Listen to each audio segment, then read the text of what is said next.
Hello, everyone. Thank you so much for staying with us today. We are at the end of day 2, and it is my privilege to encapsulate and outline all that our wonderful speakers had said today. So, in the first half of the day, we covered the big promise of super platforms and fintechs and their power of transforming the financial inclusion as we know it. They are continuously being recognized as some of the world's most innovative companies, and a core part of their business model is enabling more engagement. One of our speakers, Afsana Appa, highlighted that the big advantage that they have, which is their ready access to customer and usage data. And again, thankfully, that does not apply to super platforms, but also organizations and startups with a tech backbone.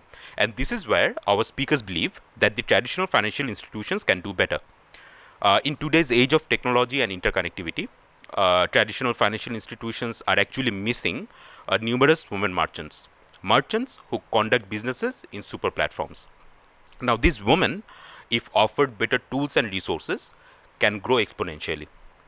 But if we shift our focus to the client side, Afsana Appa cautioned that because of the age-old social practices we have here in Bangladesh, women are still excluded from making financial decisions from a very young age to begin with.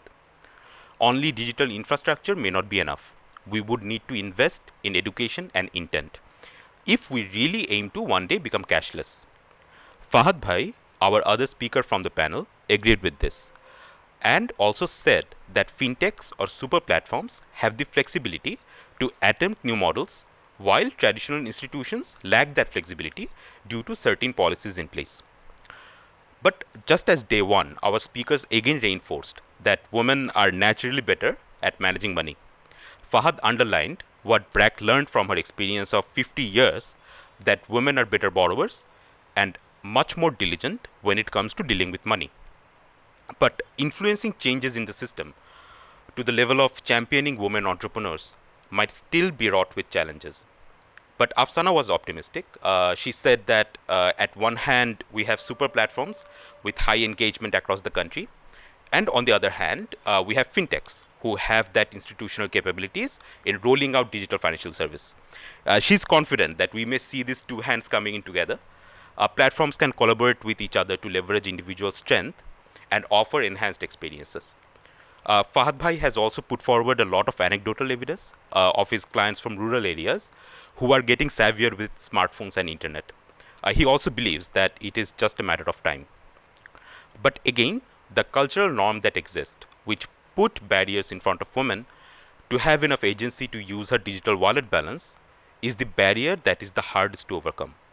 It will benefit the financial bottom lines of the super platforms and fintechs to unlock more opportunities for entrepreneurs, but also responsive and adaptive policymaking is needed.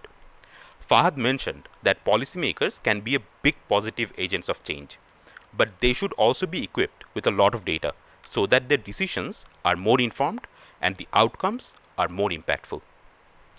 But while we, DFS practitioners and innovators, are excited about all the potentiality that technology and connectivity are bringing to the table, we can also be equally excited about one of the best DFS use cases we have seen so far. That is the progress we have made in digitizing payroll disbursement. So looping back to our conversation from day one of the conference, we really need to stack on top of our progress and identify how we may connect women with more relevant services, with the goal of empowering these women economically. So in one of our workshops today, our partner BSR has put further spotlight on that very same subject. Wage digitization is still continuing, but the evidence of clear benefits are overwhelming. Now, Jahid Bhai from DBL Group has mentioned that they have taken a more top-down approach to cascade down their digitization effort. Now, transferring money was costly by itself, so naturally it acted as a motivation for businesses to opt into wage digitization. But what surprised our speakers is how this initiative is being taken positively by our women workers. Now, women believe that it's much safer for her to receive her salary in her digital wallet rather than receiving cash money and risk losing it somehow. But as always, there were caveats. So one of our speakers, China Rahman, saw that during the pandemic, factories really stepped up to ensure wages are provided to the employees. However, she also saw firsthand that the money that was sent via DFS to the women workers went to the men of the household, since they were the ones who had primary access to the device. Jahangir Bhai also added to the China Appa's comment that it was initially very difficult to change the mindset of women workers. It was difficult to collect the necessary documents for KYC. But beyond all these challenges and outcomes, Mahbub Bhai from Bikash, just like Afsana Appa from our first session, again highlighted the value of data. From the usage pattern of women RMG workers, for an example, grocery shopping, transferring money to family, mobile recharge, all these patterns are actually empowering his organization to design and deliver the most relevant services to this woman. This is a great opportunity indeed, and this is also inspiring a callback to the insights from our day one of the conference, that it is vital that we apply empathy and design and deliver in a human-centered way.